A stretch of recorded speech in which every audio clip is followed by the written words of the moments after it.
2장 18절로 끝절에 있는 말씀 보겠습니다. 창세기 2장 18절로 끝절입니다. 창세기 2장 18절로 끝절 한 절씩 교독하겠습니다. 제가 먼저 18절 읽겠습니다. 여호와 하나님이 이르시되 사람이 혼자 사는 것이 좋지 아니하니 내가 그를 위하여 돕는 배필을 지으리라 하시니라.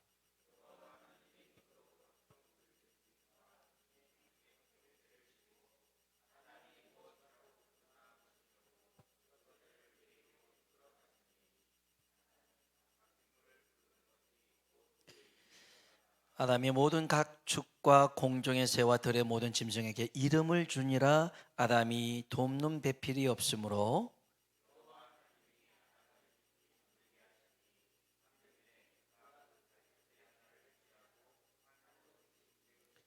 여호와 하나님이 아담에게서 취하신 그 갈빗대로 여자를 만드시고 그를 아담에게로 이끌어 오시니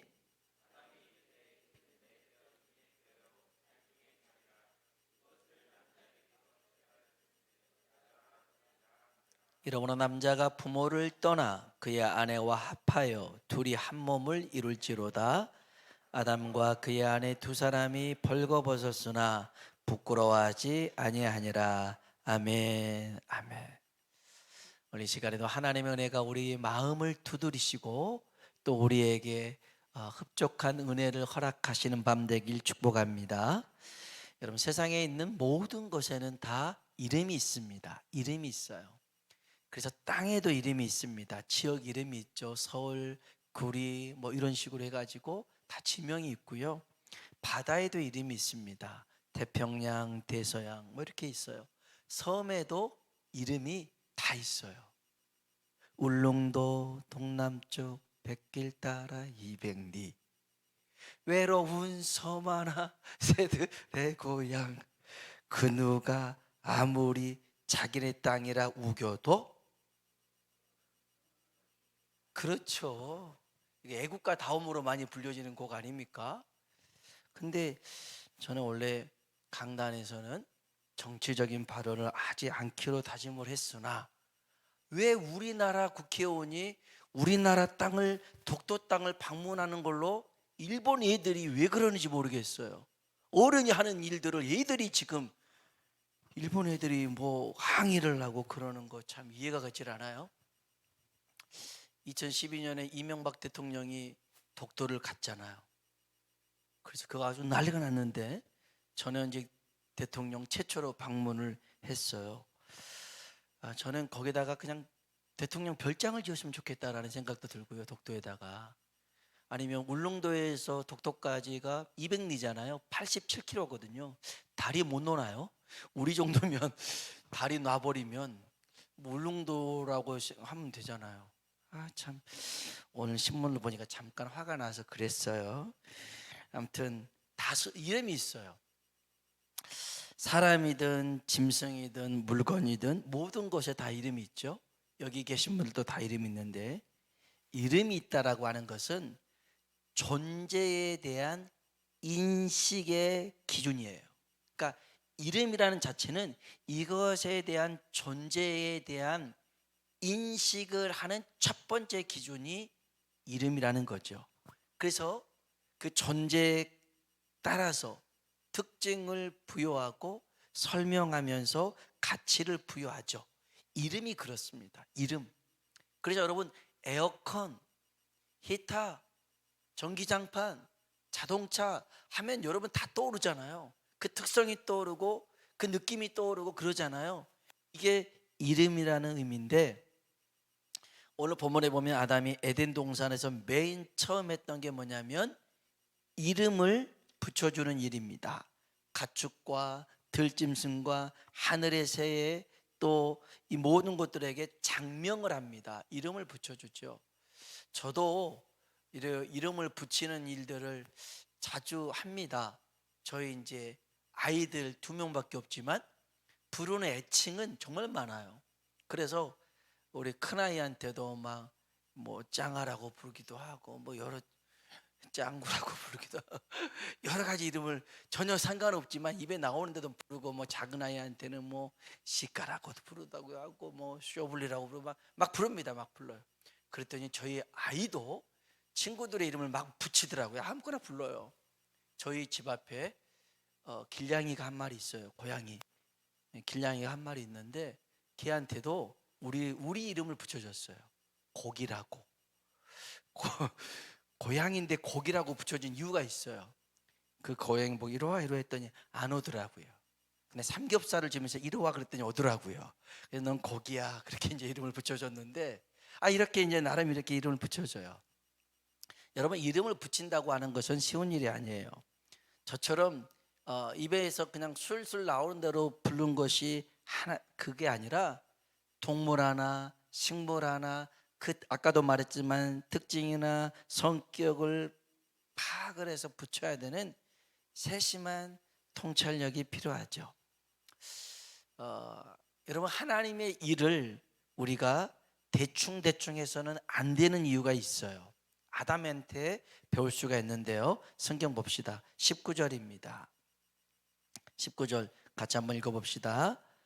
여호와 하나님이 흙으로 각종 들짐승과 각종의 공중의 각종 새를 지으시고 아담이 무엇이라고 부르나 보시려고 그것들을 그에게로 이끌어 가시니 아담이 각 생물을 부르는 것이 곧 그 이름이 되었더라. 아멘. 아담이 부르는 대로 그 이름이 되었어요. 근데 아담이 굉장히 똑똑했나 봐요. 그 많은 것들 이름을 주면서도 똑같은 이름을 주거나 이렇게 그 다음번 전에 뭐였지 헷갈리지 않았어요. 그대로 줬어요. 여러분, 여기서 우리가 기억해야 될 것 한 가지 있는데, 우리에게 주신 일, 하나님의 일은요, 이게 가볍냐 무겁냐 크냐 작냐를 떠나서 하나님이 우리에게 맡겨주신 그 일들에 최선을 다하는 사람 되길 주의 이름으로 축복합니다. 그러면 하나님이 그 사람을 들어 사용하십니다. 청년 사울이 있습니다. 사울, 나중에 사울 왕이 되죠. 이 청년 사울이 이스라엘 사람들에게 드러나는 계기가 있었습니다. 뭐냐면 그 아버지 키스의 그 당나귀를 잃어버렸거든요. 그런데 그 아버지가 당나귀 잊어버렸는데 했을 때 이 사울이 그 당나귀를 찾아서 몇 날 며칠을 돌아다니다가 사무엘을 만나고 그래서 이스라엘 왕으로 세운 바 되었습니다. 아버지의 그 말에 신경도 쓰지 않고 순종하지 않았더라면 그는 이스라엘에 드러나지 못한 거죠. 소년 다윗이 있습니다. 그가 이스라엘에 드러나게 된 배경이 뭐냐면 그 아버지 이새가 형들이 전장터에 나갔는데 형들의 안부를 좀 물어보고 와라 하고선 아버지의 심부름으로 전장터에 나왔다가 골리앗과 싸우게 되잖아요. 그래서 그가 유명하게 됩니다. 이런 것들을 보면요, 하나님이 우리에게 어떤 사람을 만나게 하든지 어떤 일이 주어졌을 때 크고 작음을 따지지 말고요, 여러분 그 일에 최선을 다할 수 있길 주의 이름으로 축복합니다. 왜냐? 작은 일에 충성한 사람에게 하나님은 큰 일도 맡기시는 줄로 믿습니다. 그럼 하나님은 왜 아담에게 이름 붙이는 일을 시켰냐? 그걸 볼 건데요. 사실 동물들에게 이름 붙이는 일은 하나님도 하실 수 있습니다. 그래서 궁창을 하나님은 하늘이라고 그랬습니다. 물이 모인 곳을 바다라고 하셨습니다. 하늘과 바다는 하나님이 지으신 이름입니다. 그러면 하나님이 짐승들도 그렇게 이름 붙일 수 있잖아요. 그런데 하나님이 짐승들한테 이름 붙이지 않고 걔네들을 끌고 와서 아담 네가 한번 이름 붙여봐, 이런 거였어요. 여러분, 왜 이렇게 했냐면 이유가 있어요. 창세기 1장 28절에 보니까 하나님이 그들에게 복을 주시며, 사람입니다.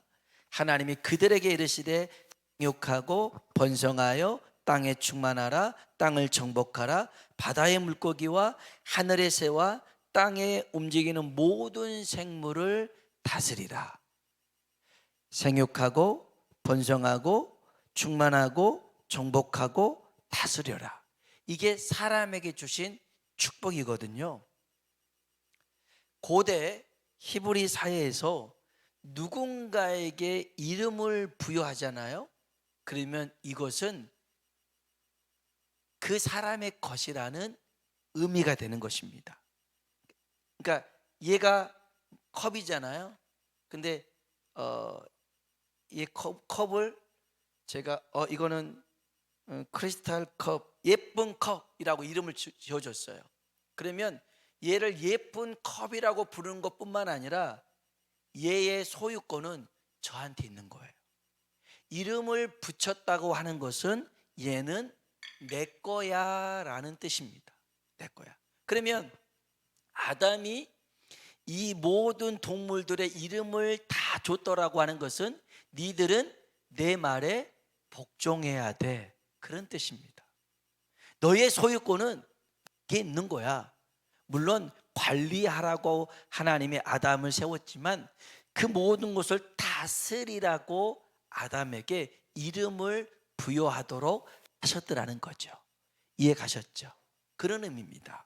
그래서 시편 8편 4절에 보면요, 사람이 무엇이기에 주께서 그를 생각하시며 인자가 무엇이기에 주께서 그를 돌보시나이까. 사람을 참 하나님이 많이 축복해 주셨어요. 그래서 아담이 그렇게 짐승들에게 이름을 붙여줍니다. 모든 만물이 다 아담에게 따라야 한다라는 뜻이죠. 자, 그러면 중요한 얘기합니다. 아담의 이름은 누가 붙여주셨을까요? 하나님이 붙여주셨죠. 왜냐하면 아담 이전에 사람이 없었잖아요. 그래서 하나님이 흙으로 사람을 만들어 놓고 아담이라 이름을 붙이죠. 19절 한번 봅시다. 19절 같이 한번 읽어볼까요? 여호와 하나님이 흙으로 각종 들짐승과 공중의 각종 새를 지으시고 아담이 무엇이라고 부르나 보시려고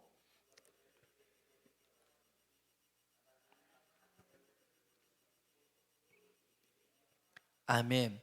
아담, 사람이란 뜻이기도 하고요, 붉다라는 뜻이기도 합니다. 그래서 하나님이 이 사람을 아담이라고 불렀어요. 그러면 아담은 누구의 소유일까요? 이러면 설교가 잘못한 건데, 이 컵을 예쁜 컵이라고 하면 이 예쁜 컵은 누구 거예요? 제 거라고요. 옛날 고대 히브리의 그런 해석에 따르면 그렇게 되는 거예요. 그러면 하나님이 이 흙으로 사람을 만들었고 넌 아담이야 라고 했어요. 아담은 누구 걸까요? 하나님의 것이겠죠. 그런 의미입니다. 하나님의 것이에요. 여기서 재미난 게 하나가 있어요. 아담의 갈빗대로 만든 여자 아세요? 그 여자 이름 아세요? 하와이죠.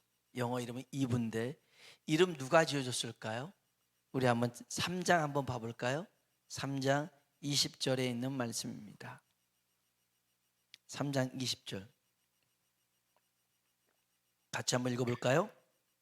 아담이 그의 아내 이름을 하와라 불렀으니 그는 모든 산자의 어머니가 됨이더라. 아멘. 아담이 그의 아내 이름을 뭐라고 불렀어요? 하와라고 불렀습니다. 생명이라고 부른 거죠.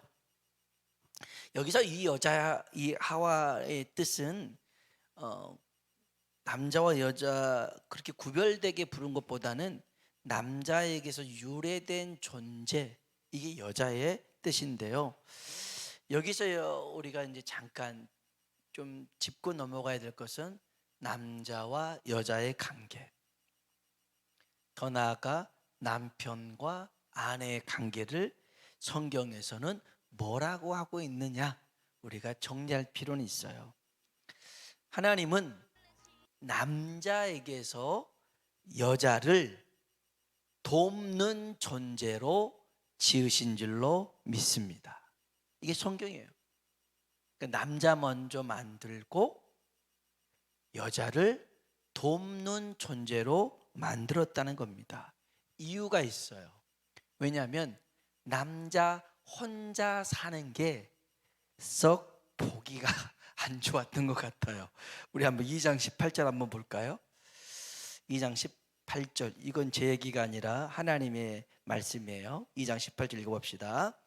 여호와 하나님이 이르시되 혼자 사는 것이 좋지 아니하니 내가 그를 위하여 돕는 배필을 지으리라 하시니라. 아멘. 그러니까 여자라는 존재는 남자 혼자서는 뭔가 부족해요. 그래서 혼자 두면 안 돼요. 필요해요. 그 돕는 배필로 아담의 갈빗배를 취해서 하와를 만들었죠. 참 이런 말 드리기가 좀 조심스럽습니다만은요, 과부로 사는 것 있잖아요. 저희 어머니도 40대 중반에 과부가 되셔서 한 40년 가까이 이렇게 자녀들 키우며 사셨지만, 과부로 사시는 거는 없어 보이거나 그렇게 튀지는 않는데, 호라비로 사는 것은 뭔가 없어 보이고요, 궁색해 보이고 막 그러더라고요.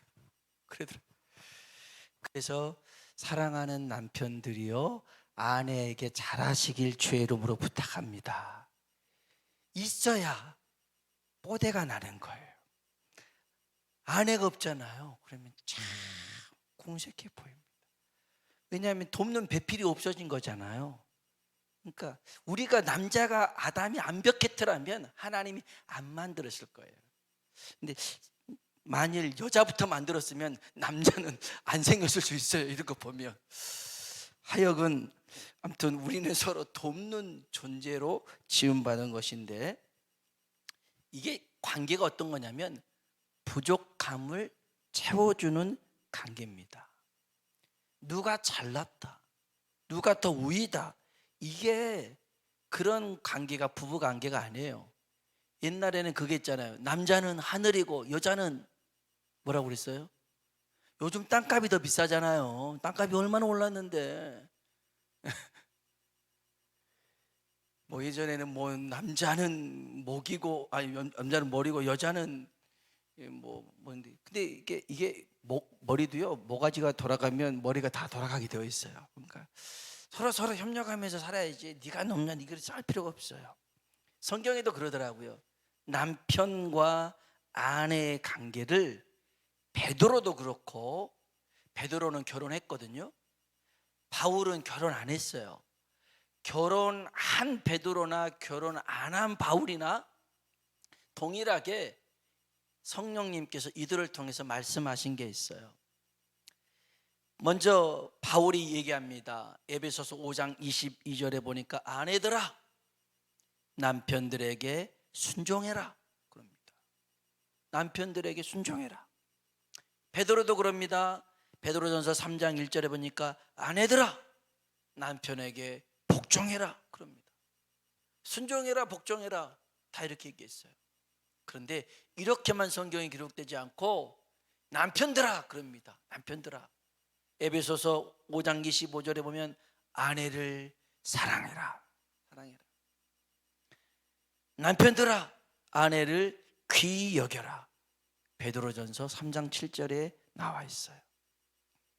여러분, 순종하는 게 쉬울까요? 사랑하는 게 쉬울까요? 순종은요, 사랑하는 마음이 없어도 할 수 있어요. 할 수 있어요. 군대에서요, 상관이 시키면요, 직장에서 상관이 시키면요, 사랑해서 다 하나요? 그냥 배기 싫어도 그냥 저 인간 있을까봐, 욕할까봐, 뭐라 할까봐 하잖아요. 그런데요, 사랑은요, 사랑은 이게 쉬운 게 아니에요. 더 어려운 일이에요. 근데 그 어려운 일을 남편들아 아내를 사랑해라. 남편들아 아내를 더욱 귀히 여겨라. 전 세상에 제일 못난 남편이 아내를 때리는 남편, 막 폭행하고 폭언하고, 그런 남편이 세상에서 제일 못난 남편이라고 저는 생각해요. 저는 어렸을 때 많이 봐왔기 때문에 여러분, 우리 모두가 하나님께서 축복하시고 사랑하는 그런 가정으로 세워지길 주의 이름으로 축원합니다. 그래서 여러분, 오늘 말씀은 간단한데, 아담이 모든 동물들의 이름을 준 것은 그걸 다스리라고 준 거고, 하나님이 남자에게 아담 이름이라고 주신 것은 너는 하나님의 것, 내 것이야 라고 하는 것과 같아요. 오늘 우리들은 우리의 이름을 가지고 있으나 우리는 하나님의 것인 줄로 믿습니다. 땅에 속한 자가 아니라 하늘에 속한 자예요. 우리가 이 땅에서의 육신의 부모도 있지만 하나님 아버지가 우리의 부모님이 되시잖아요. 그래서 우리는 마땅히 하나님께 효도하고 하나님 말씀 앞에 순종하며 살아야 될 줄로 믿습니다. 끝으로 여기 24절에 보면, 이제 저도 주례할 때 이 24절에 있는 말씀을 가지고 많이 주례하기도 합니다. 근데 여기 보면 하나님께서 정하신 결혼의 3대 원리가 있어요. 이거는 젊은 친구들이나 그 다음에 결혼을 앞둔 사람이나 또 부모님도 동일하게 이 말씀을 들어야 돼요. 24절 한번 읽어봅시다. 24절입니다. 남자가 부모를 떠나 그의 아내와 합하여 둘이 한 몸을 이룰지로다. 아멘. 여기서 세 가지 결혼의 원리가 나오는데, 첫 번째, 남자가 부모를 뭐 해야 된다고요? 떠나야 됩니다. 독립성을 얘기해 주거든요. 자식도 부모를 떠나야 되고 부모도 자식을 떠나 보낼 줄 알아야 됩니다. 알아야 돼요. 떠나 보낸다고 하는 것은요, 이제는 책임을 지는 성숙한 존재가 됐다라는 거예요. 책임져야 돼요. 성년의 날 이제 있잖아요. 그 성년이라고 하는 것은 어른이라고 그래요. 이제 어른이 됐다. 어른은 책임지는 사람이거든요. 결혼하는데 여전히 결혼했지만 부모에게 뭔가를 도와달라고 그러고 그럴 수 있죠. 그러나 결혼했더라면 이제 그 가정은, 자기 가정은 자기가 책임져야 돼요. 그리고 부모님들도요, 여러분이 다 하려고 해서는 안 돼요. 그 자녀들이 이제는 너의 가정이니까 네가 책임지도록 해라. 떠나 보낼 줄 알아야 돼요. 떠나야 되고 떠나 보낼 줄 알아야 건강한 가정이 세워지는 거예요. 이게 결혼의 첫 번째 원리고요. 두 번째는요, 여기 보니까 떠나 그의 아내와 합하여, 연합하는 것입니다. 연합함. 그래서 이거는 어느 한쪽이 큰 힘을 가지고 한쪽을 눌리는 것을 합하여 연합이라고 하지 않아요. 연합이라고 하는 것은요, 그 남자든 여자든 동등한 인격체로 받아주는 것을 연합이라고 하는 거예요. 거의 종처럼 그러면 안 되죠. 이제는 서로 존중하고. 근데 참 우리나라 사람들은 그래요. 어떤 권사님이 그 딸네 집에 갔더니 사이가 열심히 청소하고 다니더라는 거, 설거지도 하고 있으니까. 너 시집 잘 갔다 야, 막 그러면서 시집 잘 갔다고 칭찬하더니 아들 집에 갔더니 아들이 그렇게 하고 있으니까, 야, 내가 이러려고 너 키운 줄 알아? 그러더라는 거예요. 똑같은 남자가 이게 청소하고 있고 설거지하고 있는데 그러면 안 되죠. 여러분, 어떤 경우에든 간에 서로 위는 없어요. 돕는 배필로 하나님이 세우셨어요. 연합하는 게 중요한 거죠. 그 다음에 세 번째는요, 여기 보니까 둘이 한 몸을 이룰지니라 그랬어요. 이거 합일성인데 두 몸이 사랑으로 하나 되는 것이죠. 이제는 같이 아파하고 같이 즐거워하고 같이 기뻐할 수 있는 그러한 존재가 돼야 되는 거예요. 이게 이제 결혼할 때 꼭 기억해야 돼요. 마다빈 청년 꼭 기억하시기 바랍니다. 저 청년이 이제 11월 달에 결혼하거든요. 예, 저 청년이. 그래서 아무튼 간에 하나님께서 복 주시는 축복의 가정 되길 주의 이름으로 축원합니다. 우리 모두 다 그렇게 서로를 존중하며 믿음의 가정을 세워가는 일은요, 매우 귀한 일입니다. 하나님이 세상을 만드셨을 때 맨 처음 교회 만들지 않았습니다. 선교단체 만들지 않았습니다. 맨 처음 만든 것은 가정이었습니다. 가정이 그만큼 중요한 겁니다. 여러분의 가정이 믿음의 복된 가정 되길 주의 이름으로 축원합니다.